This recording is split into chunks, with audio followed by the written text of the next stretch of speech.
Bom dia, Never Hodlers. O mercado entra nesta segunda-feira de olho fixo em um único número, o CPI americano de junho, que sai amanhã, e o que vier nessa linha vai definir o tom do ciclo nas próximas semanas. O Bitcoin está em 62.677 dólares, 50% abaixo do ATH de 126.198 dólares, com MVRV em 1,22. Isso significa que o preço está apenas 22% acima do preço realizado, uma margem historicamente fina que deixa o ativo extremamente sensível a qualquer sinal sobre juros. E o que exatamente o CPI pode mover aqui, dado que o Bitcoin já está pressionado por geopolítica? Os conflitos e o Irã colocaram o BTC abaixo de 63 mil dólares durante a sessão asiática de hoje. O mecanismo é direto. Um CPI abaixo do consenso comprime as probabilidades de manutenção de juros, reabre a narrativa de liquidez e dá o vento macro que o NHCI de 35,2 precisa para acelerar em direção ao threshold de Bull em 45. Um print acima do consenso faz o caminho inverso. Estende o ambiente de juro alto e aprofunda o desconto de risco já embutido no preço. Vamos ao tape rápido. BTC a 62.677 dólares, dominância em 56,1%, Fear and Greed em 28%, território de medo, e market cap total do cripto em linha, com um mercado que absorve oferta sem froth especulativo. O dado que confirma isso é o Open Interest de futuros de BTC em 59,07 dólares bilhões, com funding em 0,0073%, essencialmente zero, o que indica posicionamento balanceado, sem alavancagem excessiva, e que um catalisador direcional forte pode gerar movimentos assimétricos, dado o quanto a estrutura está comprimida.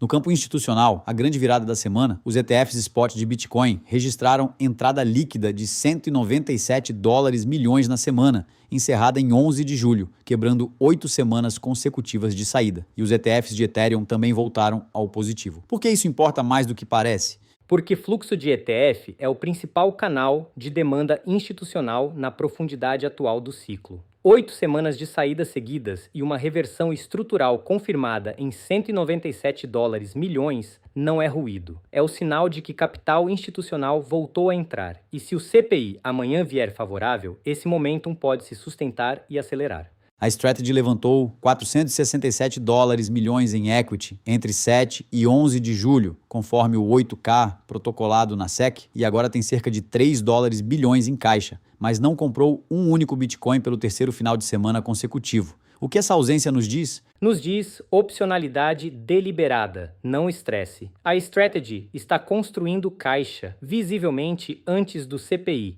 e das decisões de juro do Q3. A ausência de compra e a presença de liquidez são dois lados da mesma aposta. Esperar o sinal macro certo para entrar com tamanho. Esse buffer de demanda ainda não foi usado. E no campo regulatório, o governo britânico formalizou um task force de tokenização com BlackRock, Goldman Sachs, JP Morgan e Morgan Stanley, com projeção de 44 dólares bilhões de impacto anual no PIB do Reino Unido até 2035. Isso move preço hoje?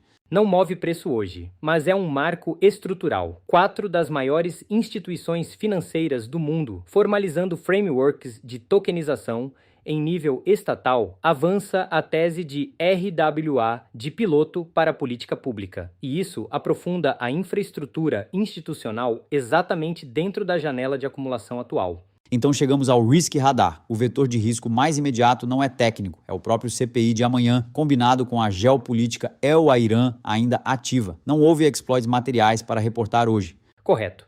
O risco está concentrado no evento agendado.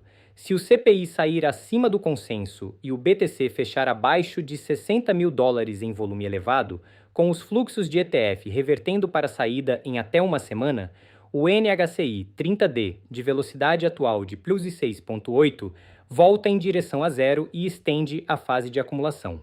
3 gatilhos condicionais para monitorar. Primeiro, se o CPI vier abaixo do consenso e o BTC reconquistar 64 mil dólares com entradas diárias de ETF acima de 200 dólares milhões por 2 dias consecutivos, a velocidade do NHCI em direção a 45 se torna mensurável. Segundo, se o BTC fechar abaixo de 60 mil dólares em volume acima da média com ETF revertendo para a saída, o suporte estrutural do ciclo é testado e o NHCI estende acumulação. Assista também o Open Interest. Expansão acima de 62 dólares bilhões pós-CPI é sinal de convicção direcional entrando. Terceiro e mais silencioso, se o supply de stablecoins em 184 dólares bilhões, que está flat há semanas, começar a crescer, é o sinal de que fiat novo está sendo preparado para deploy. Isso seria o precursor mais cedo de uma mudança de fase.